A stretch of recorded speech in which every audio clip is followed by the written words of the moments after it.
வணக்கம். இந்த சொற்களை பாருங்கள். மறுமணம், மறுதாரம், மறுபடியும், மறுமணம். இந்த மறு மறு மறு என்று வருகிறதே, இதற்கு என்ன பொருள்? இன்னொரு அல்லது மீண்டும். ஒரு தாரம், மறுதாரம். முதல், இரண்டாவது. இப்படித்தானே குறிக்கும். இதற்கெல்லாம் இந்த ரகரம் வல்ல ரகரம் ரு, பெரிய ரு என்று சொல்லுவோமே, அதை போட்டிருக்கிறோம்.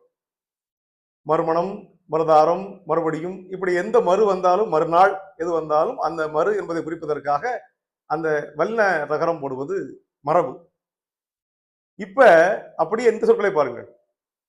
மருமகன், மருமகள், மருமகன், மருமகள். ஒரு நண்பர் கேட்டார், மறுமணம் என்றால் மீண்டும் மனம் புரிவது, இன்னொரு மனம் என்பதை குறிக்கும். மருமகள் என்றால் அப்படித்தானே, எனக்கு ஏற்கனவே மகள் இருக்கிறாள், என் மகனை மணந்து ஒரு மகள் வீட்டுக்கு வந்திருக்கிறாள், அவள் எனக்கு இன்னொரு மகள், எனவே மருமகள். எனக்கு ஒரு மகன் இருக்கிறான், என் மகளை மணந்து ஒரு மகன் இருக்கிறான், அவன் மருமகன். எனவே அதற்கும் இப்படித்தான் எழுத வேண்டும். மருமகன், மருமகள், இப்படித்தான் எழுத வேண்டும். ஏன் மாற்றி எழுதியிருக்கிறார்கள் என்று கேட்டார்.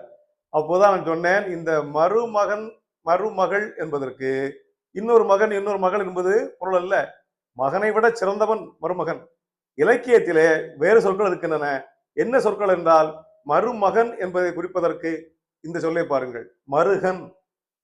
மருமகளை குறிப்பதற்கு இந்த சொல்லை பாருங்கள், மருமகள் இல்லை, மருகி.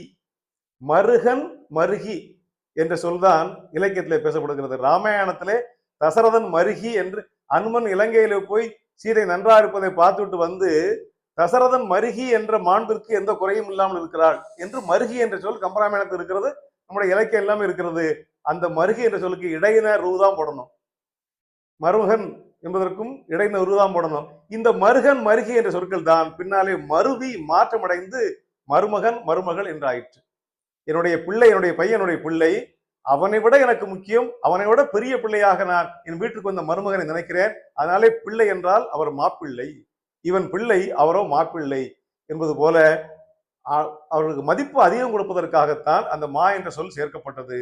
மருகன் என்று மருகி என்று இருந்த சொல்லுதான் பின்னாலே அது மருமகன் மருமகள் என்று மாறி இருக்கிறது. இந்த ரகரத்தை மாற்றி நாம் பார்க்கக்கூடாது, பொருள் புரிந்து கொள்ள வேண்டும்.